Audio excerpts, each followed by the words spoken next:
welcome to another episode of the Basement Boyz. Yes, sir. Episode 37. Yep. Usually, we try to find a player with the number 37. We ain't doing it this episode. No need. We don't need to. We got a freaking banger for the people today. We have a special guest, man. We're honored to have this person. I gotta go over some accolades before we introduce this person. We have to. We have a 2-time All-Star, 4-time. Yes, you heard me. Not 1, not 2, not 3. 4-time. 4 of them. Rebounding champion, all NBA player. This is crazy. This man averaged a double-double 10 straight seasons. Yes, and we ain't talking no measly like 10 and 10. Yep. We're talking about real doubles. We got our man, Mr. Andre Drummond, man. Yes, sir. What's the word? What up, Andre? Yes, sir. How you guys doing? Appreciate you, Dre. Appreciate you, man. Thank you so much for coming on, man. Shit, thanks for having me. Yeah, absolutely, man. Hey, it was crazy. You know, when we found out that you were gonna come on, we thought we knew a lot about you until, you know, I was thinking, man, this man probably won a rebounding title or two. Four of them, man. What's even crazier is averaging a double-double for 10 straight seasons. Yep. That's just crazy to me, man. Dre, I know you're still currently playing right now, and you're still in the middle of your great playing career, but I want you for 1 second to go back and let's look at the legacy for a second. I truly believe, and we truly believe, that you're one of the best centers of the past decade by far, and you're high on that list, right? Easily. But I want to hear what you think. Do you think that you're one of the best centers of the past decade, and where do you think you are on that list? You know, I never really put much thought into the list of where I rank myself. You know, sometimes, you know, this is 13 seasons for me going on 14, and sometimes like I sit down and like I don't really think about the things I've done in the past until like I hear stuff like this, or like the other day my boy was doing my bio, come doing a podcast for Maury Povich next. So he's reading all the shit to me. I'm like, damn, I did a lot of shit in my career. I've done a lot of special things in my time, man. So I don't really care about the rankings, man. I'm more just proud of myself, you know, being a kid from Connecticut that, you know, didn't have, you know, I had all the odds against me. And I figured out how to make a name for myself and to stay in this league and still be in this league. So to rank myself, I'll give myself top 15, top 10 for sure. The number wise, it don't really matter. At least I'm in the conversation. Dre, you a lot higher than 10, Yeah, boy. I tell you. You're a lot higher than 10. Hey, which one shocks you? What accolades shocked you the most? Like when, you know, you were looking back, you know, you were doing your bio for your podcast. Which one was like, damn, I did that? Which one was that? The amount of 2020 games I have. There we go. We were just talking about it. Bro, we were literally just talking about it. We couldn't believe it. Like, it was crazy, man. Yeah. You were number 2. Yeah, I was getting them at least once a month. Be honest, Dre. Were you Moses Maloning it a little bit though? Were you throwing it off the rim a little bit? No, it's just all instinct, man. You know, more times than not, the adrenaline of I get a rush out of going after an offensive rebound. So like sometimes I'll be so jittery, I'll fuck around and miss the shot. I'm like, damn, I got to get it back and do it again. So it becomes a thrill after that. Like, all right, how many can I get in a row? You know, it created momentum for Detroit. Yeah, though, when it used to create momentum for your team. You know, it was crazy. I'm a big like draft nerd, and I still remember like your pre-draft and how everybody was saying, yeah, they're gonna have to teach this guy how to run and how to do this and do that. You had no problems, my guy. Man. Yeah, the motor was always there. Always. Yeah, man. So, listen, I never understood where that came from. It always baffled me when I would hear like, yeah, he doesn't have a high motor. I'm like, shit, I'm damn near averaging 15 to 15 for almost a decade. Like, what else do you want from me? Dre, you played in Detroit for a while. You know Detroit don't get no love from media. I mean, yeah, you know how that all goes. of our teams. It is. Well, they are now, though. They are now, and I couldn't be more happy, man. Yep. Yeah, yes, man. Sir. So we're gonna stick on centers for a second, right? I want to ask you, who is the best center that you ever played and why? I ever played? Yeah. The best center I ever played was Joel, like in his early prime, like when he was getting like 60 like every month. And the reason why, and like I wouldn't say I'll say it like this: like he was very, very hard to guard. Like it wasn't that he was faster than me or did anything like crazy, like to knock me off balance. Like we're both good strength wise too, but the way that he was able to create fouls and create shots for himself, he was at the free throw line all game. I think He was almost MVP he was like a 7-foot James Harden during that era when he would get fouled for everything. He sure was. What year He sure was. Was that his MVP season you're talking about? Yeah, 19. Oh yeah, man. Yeah, He was a freak problem. that year. Yeah, he was he a was- problem. he set out for he wanted that year. Yeah. He deserved it too, man. He deserved it, man. Every, He deserved every part it, of it. What year was that? 21? So 21 to 21. 22, something like 20. Yeah, I was on the team. I was on the team that year. I got traded that year to Brooklyn. that. Yeah. Yeah, the, man. The first, like I my, remember that. as soon as you see Joel, the first thing that shows up, Drake, and correct me if I'm wrong, is like, man, a guy that big shouldn't be that skilled. He should have I had point guard skills absolutely at agree with 7 that. foot, 300 pounds, 1,000%. He 100,000. reminds me of Hakeem the Dream so Yeah, much, he man. does. But Mm. he, man. Beefier. Bigger body. Dre, I gotta ask this because this was, and I'm thinking of this off the top, right? So I don't know if you heard they asked Shaq recently about what would Shaq, what would the stat line be against the Joker? Shaq. He said that he said he put up like that 40 line on him, and he would do his thing. He said Slovenian chicken. What do you think in that? Chicken. Yeah, Shaq's a clown, man. I love it. What do you think happens in that matchup, man? Like you played Joker, right? What do you think happens in that matchup, bro? If he can keep him away from the basket, Jokic that is, I think he'll have a chance. But the moment Shaq gets 2 feet in the paint, I mean, there's nothing you can do about it. Like I've watched Shaq highlights. Like people have tried to foul him, hold him. Like he's just too big and too strong. I think he's going for 50 every time.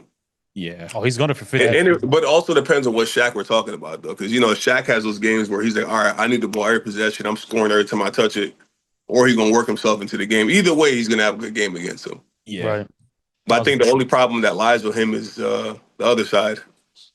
Yeah. Yeah. Joker can give him buckets, too, Yeah, though. That's the issue. I think Jokic will be able to get it up, too. So I think it'll be interesting. I mean, we'll never get to see that unless we do it in a 2K simulation. But that would be interesting matchup. Man. Hey, you got your capture card now. Yeah. We can make it happen. Yeah, facts. I might have to run that. Swade, you had a question for Dre? All right. We had our last episode, we had a heated ass argument about records, about stats, about rebounds, about centers. There was a stat that was before modern day. It was 55 rebounds by Wilt. In modern day, the record was 39. I know you had 29 in your years. Do you think that stat will ever be broken, the 55 rebounds or the 39? 55 rebounds, man. I say yes. I don't know, man. I think it's so much harder now to rebound than it is back then because guys are shooting so many threes. So you never know where the ball's going to come off now. Like even for me now, like I find myself not getting as many rebounds too because a lot of guys used to shoot floaters or mid-range too. So those are shorter rebounds. Threes weren't that big of a thing unless you played the Warriors back then. Yeah. So nowadays, every team is shooting damn near 50 threes a game. That's a lot of long misses, man. So it's gonna be hard for one person to get 55 rebounds unless your team is literally blocking everybody out and saying, "Here, you go get the ball." Yeah. Man. So the answer is you're stupid. Nobody's gonna break 55. Yeah, I don't think anybody's gonna break it. When you Unless the game goes back. Unless it goes back to people shooting mid-range twos and all layups and floaters, but yeah, if people keep shooting 50+ threes, it's gonna be very hard for one person to get that. Like I get surprised now seeing people get like when I got 20 rebounds the other day, I'm like, damn, this shit was hard to do. When you had 29, did you know you had 29 before? Like, were you like? No, I didn't know. So like my thing is like I play a mental game with myself when I rebound. Like I try to get 4 every quarter. Also, that's a real thing when people think about it like that. Yeah, I mean you can Rebounds and scoring.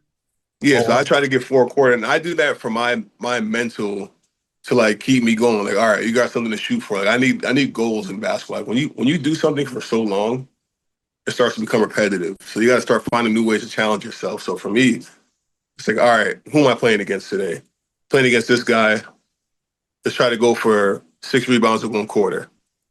And then after that, let's focus on going after 3 offensive rebounds the next quarter. And then it just becomes a game after that. Yeah. Game within a game. A game within a game. Game within a game. So no, So no. no, can't be broken. Huh? It can't be broken. It'll never be broken. The record. Nah, I don't think it's gonna be broken. At least not in my. At least not in our era. That man had 29 rebounds and he was halfway there. Hey, how about a guy like Wemby? You think a guy like Wemby will get it? No, bro.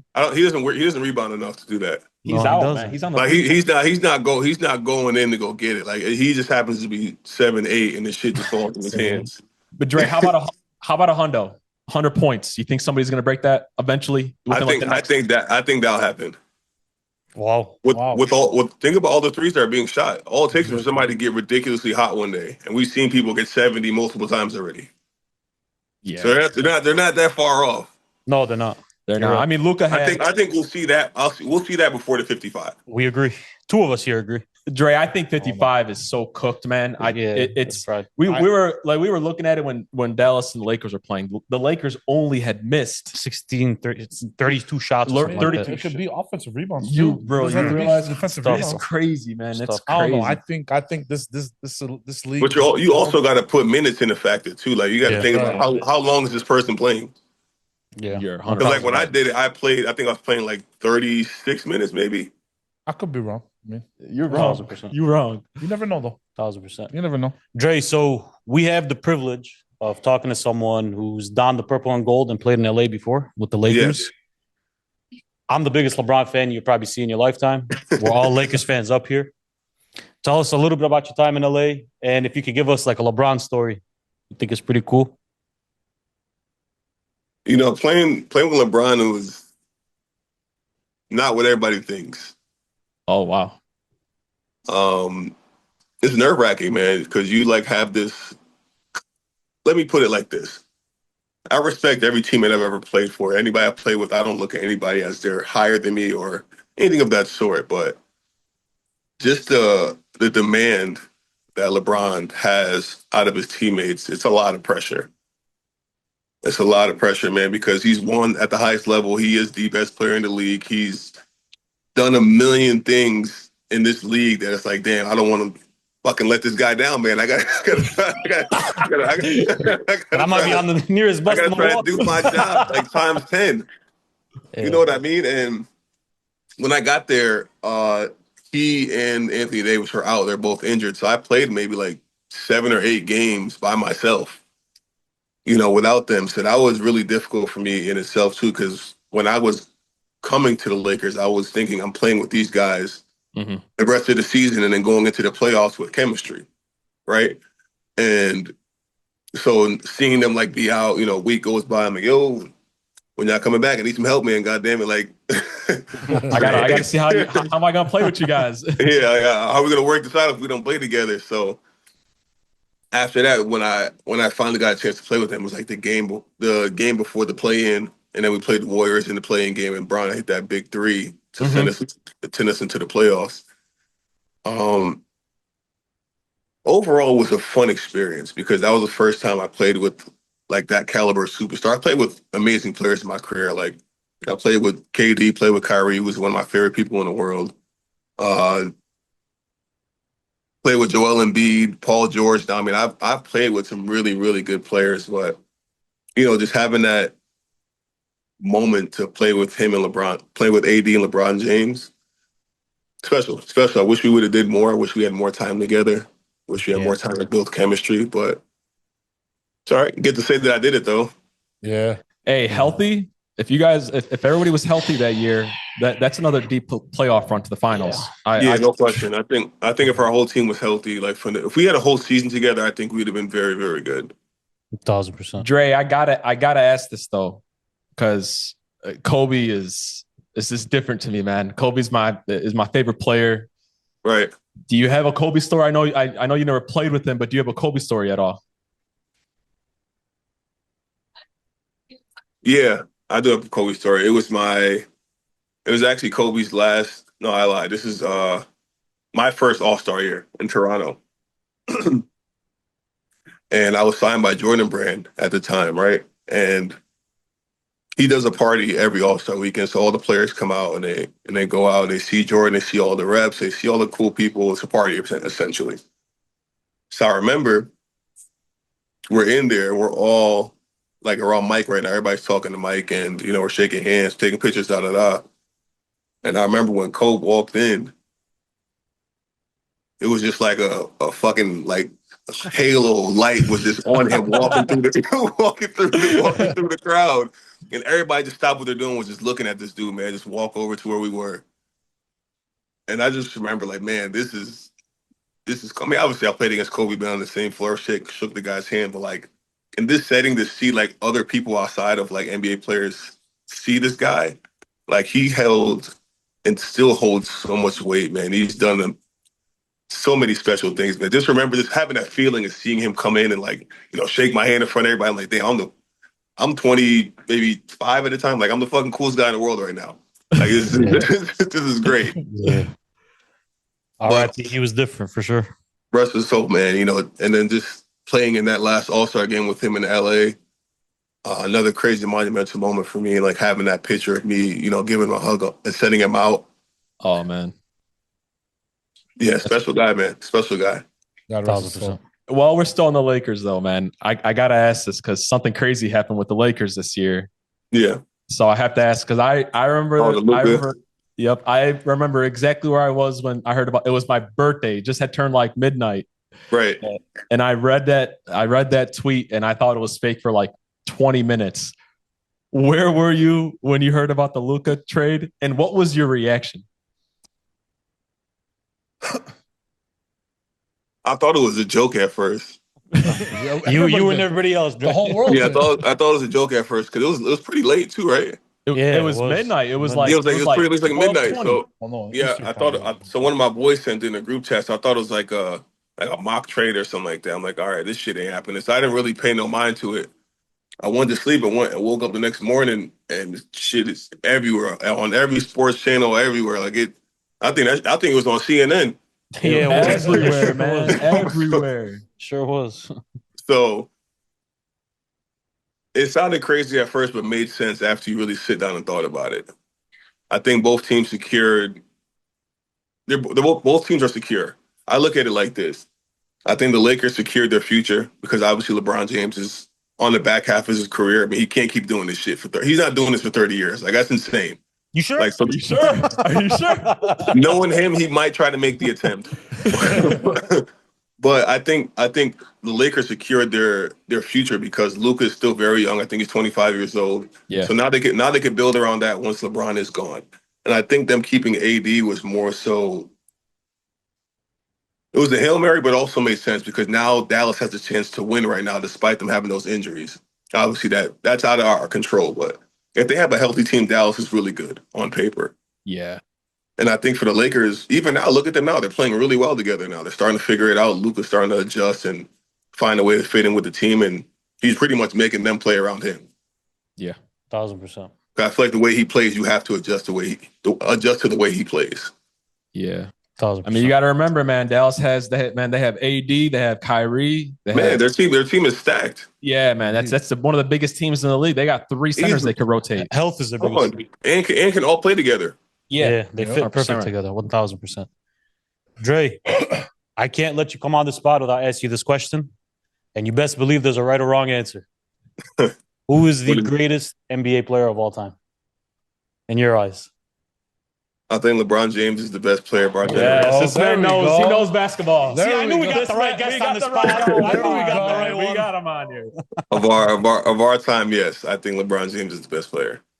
1,000%. So hands down. I think it doesn't matter what you say about the guy. His numbers speak. What they say, men lie, women lie. Numbers don't. Numbers do not. And that man is at the top of everything. 1,000%. Dre, if numbers don't lie, you're top 5 of your time, bro. Centers. You said top 10. I'm still kind of upset with you with the top 10. Man. You're not giving yourself Top enough 10, credit, you're being a man. little too high. I'm modest, man. Thank you. Dre, you got a podcast now. You got to puff your chest out a little bit. I appreciate you, man. Thank you. Of course. So, Dre, I know we were talking, before we started the podcast. Before we started the episode, we were talking a little about Detroit. You said you still had a home in Detroit, which is great, man. obviously we're a Detroit-based podcast. I mean, I'll always remember you as the Detroit Piston. I feel like that's when you had, your best years. I feel like that was your prime. Right. How did it feel to play in front of Detroit fans, man? Someone now or someone when I was there? When you were there, how did it feel to play in front of them? I always tell people this too. Detroit is always my number one when it comes to places I played. I've never felt more love than I felt in Detroit from day one to the day I left. Even to this day, Detroit still shows love. You never forget those times because we've had years where we weren't the best, and we've had years where we were at the top of our game. And Detroit was always consistent. They would come out and support each and every night, no matter what the outcome was, no matter who we're playing. They would always come out and show out. Even like I remember when the Lions weren't doing the best early in my career, and that shit would be sold out every game. Yeah. Every single game was sold out. I mean, it's insane the love that Detroit has for their teams, and there's no place like it. You got to see it now, especially because, the Lions are doing what they're doing. The Tigers are doing what they're doing. And now the Pistons are, finally showing that promise. It's crazy down there, man. It's crazy. I can only imagine, man. Hey, listen, I know that. I think you're a free agent. I think Detroit can always use another Dre again, especially now. I'm just saying. Yep, 1,000%. So I know Hattie had something to ask about current face. So, Dre, we have a podcast, right? So we talk about certain things that sometimes players don't care about, right? But we find it more entertaining.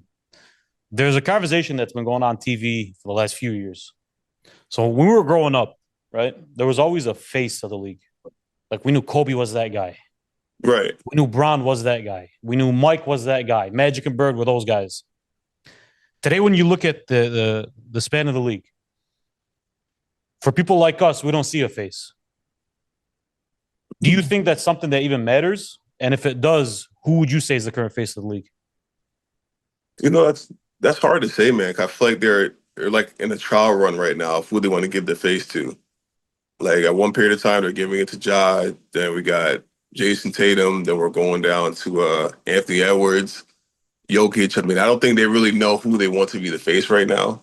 And to me, I don't really care. It doesn't change my day. Yeah. I mean, but I think right now, Shea's well on his way. I think the way he's playing, obviously Luka too is another face that is a possibility. So I think we have a good group of young guys that have a chance to take the throne, so to speak. It's in limbo right now, you would say? Yeah, I think it's up in the air. I don't think there's any specific person that is in the running right now. Yeah. I think we share the same sentiment. Yeah. About it. I think that... what do you guys think? I think that... I think that just personally, I think Ed needs to be in a bigger market. I think it's going to be hard to do it in Minnesota because his personality is just way too big. And no disrespect to Minnesota, it's a great place. You know what I mean? But he can make it his own. Look what Kate is doing. Yeah, exactly. No lie. Yeah. Exactly. He can do it. I think it's on him though. I don't think he really cares to be the face though. He said it publicly. He doesn't care. You believe that? I do. I got know him personally. Like I don't think he's bullshitting. Drake, can I ask you something? Because when we talked about this, I thought for me, it's a weird question to ask someone. Yeah. Like, are you a face of the league? Like, what is he supposed to say? I'm the face. Nah. Right. That's what I figured. I think he genuinely just wants to win and just wants to be the best. I don't think he cares about what comes with the whole thing. Yeah. And and like Hattie just said, it's something that you don't choose. It's something that's put on you, right? And, right. Last year in the playoffs, I felt like it was starting to be like, oh, that young gun right there, yeah, that might be the face right there. So I think your play just speaks for it. Yeah, live up to it too. Yeah, you got to live up to it. And he's definitely he's great, man. He'd be able to do it. Dre, so I know that obviously the Sixers, man. Unfortunately, the injury bug got you guys this year. I would have loved to see you. Yeah, man. I would have loved to see you guys in the playoffs. But I want to ask you, who do you think is going to be in the finals, and who do you think is going to win it all? I think Boston will be back in the finals again for sure. Unfortunately. Yeah, unfortunately, I think Boston will make it back there again. They're just really good right now, man. Deep. They're just really good. They play very well together. Shout out to their player development because they did it. They play very well as a unit. And I think on the Western side, I think it can go anywhere, to be honest. I like OKC. I like OKC. I don't know. I don't know. I don't know. Not giving no Laker, no Laker love, huh? No, I'm not giving. Oh damn, like that. All right. I love it. I mean, listen, man, OKC, man. But I will say this though: if Luka can stay healthy during the playoffs, I think they have a chance to do something special. That makes sense, man. Yeah, because you know what you're gonna get from Bron, right? Yeah, you know what type of guy you're gonna get. So, and if their front four could be sturdy too, I think they'll be fine. Yeah, no, 100%. I get that. Because who they play right now? Golden State. So right now, as of today, it would be Golden State in the first round. Yeah, that'll be interesting. It ain't interesting. It's five. I've been telling That's Hattie, five, man. Dre. You can't sleep on we'll take Curry all of them, and you can't sleep on Curry and Jimmy, Hey, man. Golden State. Hey, we walk United into States. every single series with the best team players on the court. I'm not worried Golden about State, United States, Lakers and five. I love it. I love that. Dre, listen, man, we all know what kind of basketball player you are. Listen, you're a great person too, man. Just for even like jumping on, you don't really know us like that, and we really appreciate that. Course, so I want to kind of talk about post basketball with you because obviously you're more of a person than you are a basketball player at the end of the day, right? I want to know, what are your plans? I know you got a lot of time left in this game, but what? Yeah, man. What are your plans post basketball, man? I know you're starting a podcast. Go follow Dre on that, man. But what is your plans after basketball? So many things that I want to do. I write on my whiteboard daily, just ideas of stuff that I want to do. My main focus is acting, TV and movie. Like I want to be as big as my goal is to be as big as The Rock. Like that's my ceiling when it comes to acting. Yeah. And then my floor, would be like Will Smith. And those are both too big, high and low ceilings. Like that's how much I want to do this. Like I really have a passion for it and something that I've had a chance to do throughout my career. And I'm like, all right, I can see myself doing this when I'm done playing full time. There's that. Coaching, obviously, I want to coach my kids in basketball, so I want to be a high school coach whenever they get older. So that's one of the biggest things I'm looking forward to as well. And then continuing my entrepreneur success too that I've had. I started a venture capital company. I started working in real estate with some guys back home in Connecticut. Shout out to Mo Harkless and Michael Carter Williams. We're doing some real estate stuff together. So continue my portfolio with that. And just having fun, really starting life. Because I think I've been in basketball since I was like 8. And that's all I've known. Up until now, I'm 31 years old. So whenever that day comes where I do retire, I'm definitely going to take a break from the game. I gotta get away from it, huh? Yeah, I gotta take some time away from it and really focus on the things that I've really wanted to do. Even growing up as a kid, like stuff that I've always wanted to do that I knew that I couldn't do because obviously I was playing basketball. So yeah, I guess finally living life and being Andre Drummond. God willing. Person, not the basketball player. It's because it's crazy, man. As fans, you forget that when most basketball players and professional athletes retire, they retire in their late 30s. And when you think about it, man, you still got, God willing, you got life. You got baby. So much life. You're baby. still a baby in life, and people forget that. And I'm happy that you have a lot of goals, man. And you're gonna accomplish them, man. Absolutely. I appreciate you, man. Thank you. Absolutely. All right, so we have something very special that our viewers love that we do, Dre. We do a Would You Rather every single week, right? Okay. We do a Would You Rather current NBA stars versus NBA legends. Nice.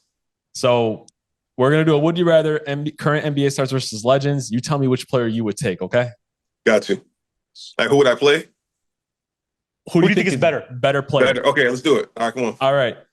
Ant Edwards or D Wade? Oh, shit. It's your boy. I know it's your boy. D-Wade. Oh. Dre was trying to act like it was a question for a minute. Come on. Hey, what are you talking about, Come though, on, man? Dre. Hey, what are you talking about, man? Answer It's ball. D-Wade.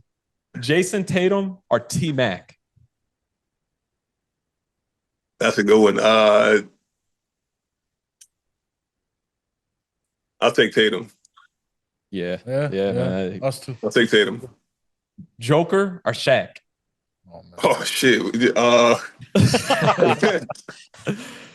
It depends. Like what? I'll Shaq. Thank Shaq. you. Okay. Steph or Isaiah Thomas? Steph. Yeah, there you go. I don't think it's even a Yes, question. sir. Giannis or Tim Duncan? That's a good one too. I like Timmy D though. Timmy D? Yeah. Yeah. Giannis can get As there a one day, basketball though. player? Giannis Yeah, can like get there. Guys. Yeah. As a basketball player, though, bro. Yes. All right. Last but not least, Joel Embiid or Dwight Howard?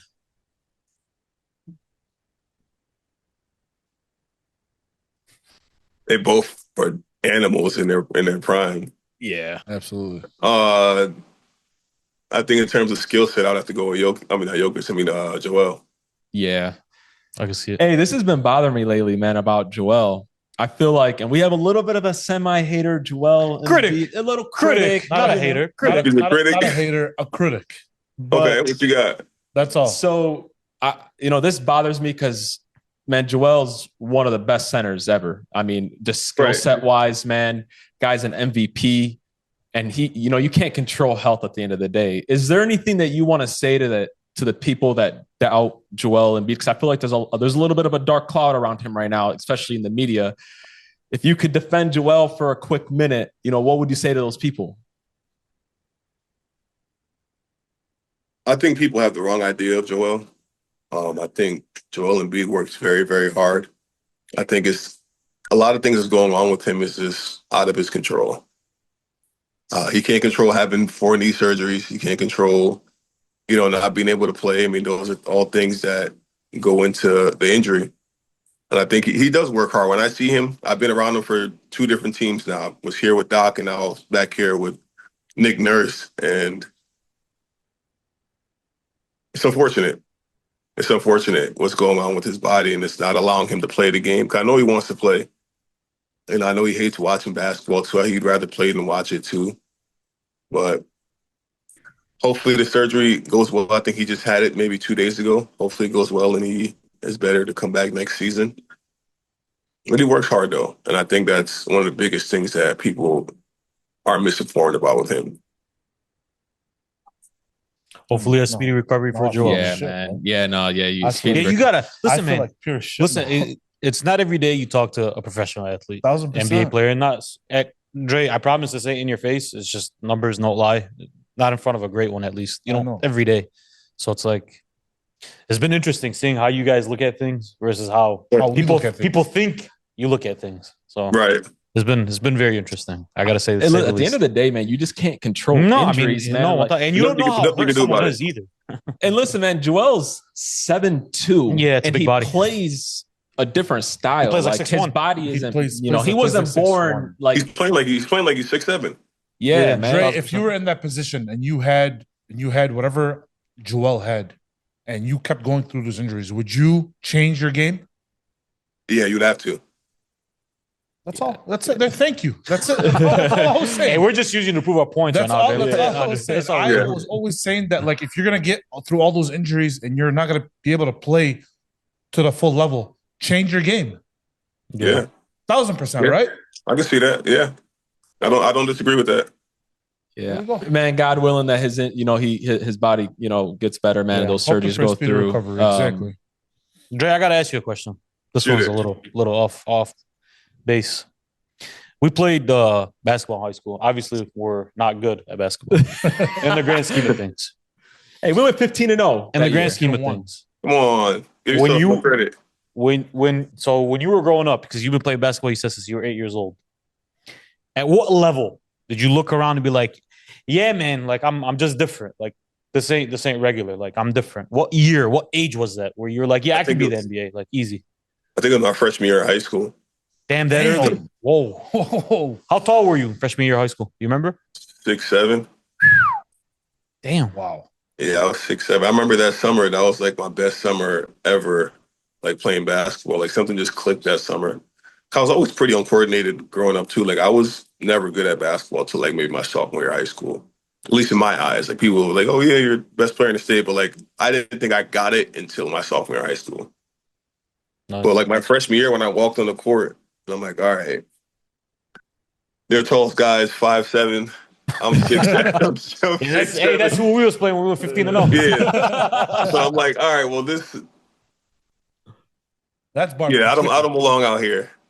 Yeah, man. That 1,000%. 1,000%. It's always so funny how, you have your casual fans and, they watch these players on TV. They don't realize, man, how good professional athletes are. Like you could probably walk into any gym right now at any LA Fitness, any YCMA, and you could probably drop 50 on their head tops, 50 just going between your legs, shooting threes, all that good stuff, huh? I don't think people understand that. Yeah, man. No, we understand that. We understand that. We understand it clearly. We understand that. We always got to tell people. We always got to say, like, listen, like, we've been in competitive, like, you're going to laugh at this, but like competitive LA Fitness runs where a guy is 6'6", doing everything, jumping out the gym. Right. That guy can't make a G League team, bro. Like, that guy can't get on the court on a G League team. Like, I don't think you understand. D3 college. Like, it's crazy, bro. It's crazy. So it's interesting to see. Salute. 1,000%. Dre, we cannot thank you anymore, man. I have to ask you 2 more questions. I have to ask him 1 or 2 more questions. I went back on your socials. I learned 2 things. 1, you could put it on, bro. You could dress your ass off. I didn't know that. Number 1. Number 2, I watched the interview for you. Which one? And you said on your For You page, when you go on your TikTok, it's all conspiracy theories. And you're big into conspiracy theories. No question. I want to know your biggest conspiracy theory you're on right now, your favorite one. And don't tell me flat Earth, Dre. Come on, bro. Of course, that's definitely the biggest one. That's my entire timeline. It's just like what the Earth is and the whole like the Bible and all that stuff to the angels. Yep. I do it mainly for entertainment. I don't do it because like I'm trying to find the answers and I believe it. Yeah. But I find it interesting that people go so in depth to explain why they think they're right. Yeah. So that's why it fascinates me. I'm like, I really want to see what people think. Because some of the shit sounds right. I'm like, damn, you might be onto something, man. Hey, the way they spin some of this stuff, Andre, have you believe in it? Have you believe in it sometimes if you're not careful? No, for sure. You keep going on that rabbit hole, you might find something that gets you. Yeah, 1,000%. Man, those YouTube videos. Yeah. You'd be on there for hours. I'll catch myself just swiping on the same topic for hours. I'm like, damn, this is never ending information. There ain't a human being alive that could convince me went to the moon. I don't think so either. Do you think they went to the moon? No, I was about to say I don't think so. Come on, guys. Okay, then see. What about the new 4K Mars footage that they got? That's Area 51, bro. How they get that thing up there anyways? There's just so many questions. Like, how are you controlling that little robot from so far away? Yeah. If you got it up there. Yeah. And why are you spending all that money on a damn camera lens? Get us there if that's the point. Yeah, I mean, you might as well somebody else. Yeah. If you can get that there, why? Huh? How you feel about clones? Like celebrity clones? Oh, clones? Clones, yeah. It's funny. I just seen something this morning about that with Michael Jackson. That's a big one. I don't know. I think it's real. I think it's real in a sense. I don't know how far. I didn't go that far in the rabbit hole yet. I need to though, but I think it has some sort of realism to it. I think anything that you see on TV comes from a place. Nobody just makes shit up. Like it comes from something. Dre got to start a show about conspiracies. Hey, you might got to get rid of your podcast and do a conspiracy theory. Hey, Dre, do you game? Yeah. I play 2K. I just started playing Call of Duty. I got forced into it by my best friend, so I'm out here giving up kills. I'm dying every round. Hey, we got to run some soon. We got to run some for sure, yeah, bro. Yeah, I can give me some wins because I'm not doing it. I'm a Fortnite guy. I'm an OG Fortnite guy. So I played Fortnite up until today. I started playing Call of Duty. So 1,000%. It's a lot faster than Fortnite. Oh yeah, so much faster. 1,000%. Dre, again, man, I can't tell you how much we want to thank you, man. We're just we're a bunch of kids from Detroit, man, starting a podcast. Childhood best friends. He's like my brothers. And for you to be, for you to be our first professional athlete to jump on, we'll always be indebted to you, man. Thank you so much. Thanks for having me, guys. Yeah, this man right here is the Detroit legend. Say whatever you want. By every meaning of the word legend. And listen, appreciate that. 313. Numbers do not lie. Mm-mm. And we will be here screaming it on top of any hill. This man's one of the best centers of the past decade. And when we look 20 years from right now, he'll still be on that list, man. Thank you so much. I appreciate you, fellas. Thank you so much, guys. Really appreciate you. Appreciate you, brother. Thank you. Thank you so much. You guys be good, man. Thank you so much.